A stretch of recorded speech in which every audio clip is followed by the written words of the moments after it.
I just had my hair done. Thank you. I think my hairdresser is crazy. He has really weird ideas about hair. He gave this guy a sideways mohawk, which is like really horrible because he already had an Amish beard, so he had the whole ring action going. He looked like he was wearing a parka and just could not take it off. So I went down to a salon, they did my hair, and afterwards they're trying to tell me things that might help me look better. And they're like, hey, you should get blue contact lenses. Yeah, do you know what I would look like in blue contact lenses? I would look like the old blind guy from Kung Fu.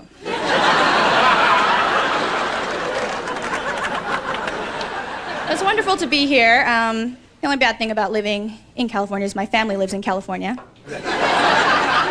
That's a bummer. They're really religious, you know, and I'm not. My brother actually is the most religious. He's 18 and he used to be a surfer, but now he's a born-again Christian.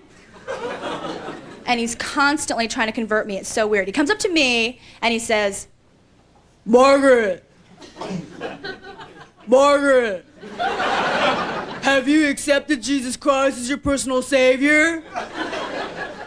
Hey, where are you going?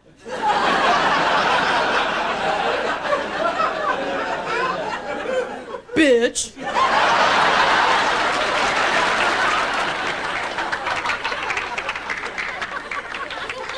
I taught Sunday school for 2 years and I got fired. I abused my authority. I used to teach class like this. Okay, if one more person talks, everybody is going to hell. I used to keep a list on the board of who was gonna burn. I don't go to church anymore, and my grandmother follows me around. Margaret, how come you don't go to church? You have many friends at church.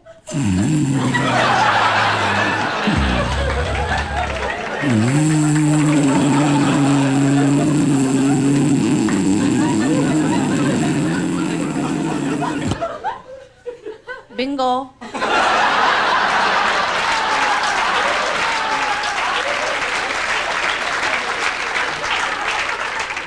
When you grow up in a religious family, you have to accept certain things about your life. Like whenever we went to a restaurant, we would have to pray in the restaurant. It was so embarrassing. It was only good when my grandfather was there because he's a minister and he prays in Korean and he gets really intense about it. 우리 하늘에서 계신 아버지 이름이 거룩하게 하옵시며. And we're like at Denny's.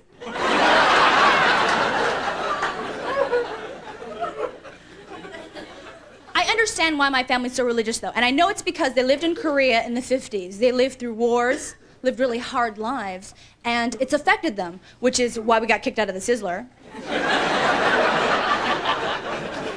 We were banished from buffet court.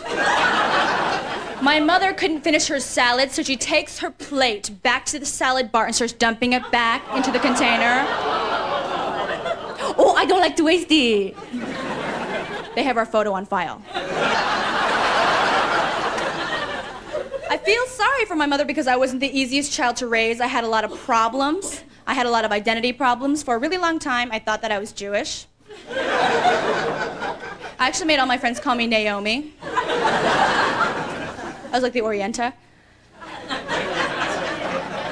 I used to get mad at my mom about this every day. I'd say, Mom, how can she name me Margaret? Margaret is such a Gentile name. And she'd say, well, how am I supposed to know you're going to be Jewish? You're really crazy. I think you lost your marble.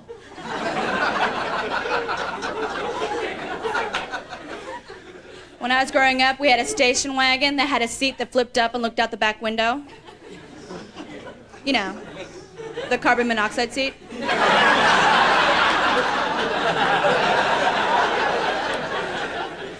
And my brother and I would sit there for hours and just go.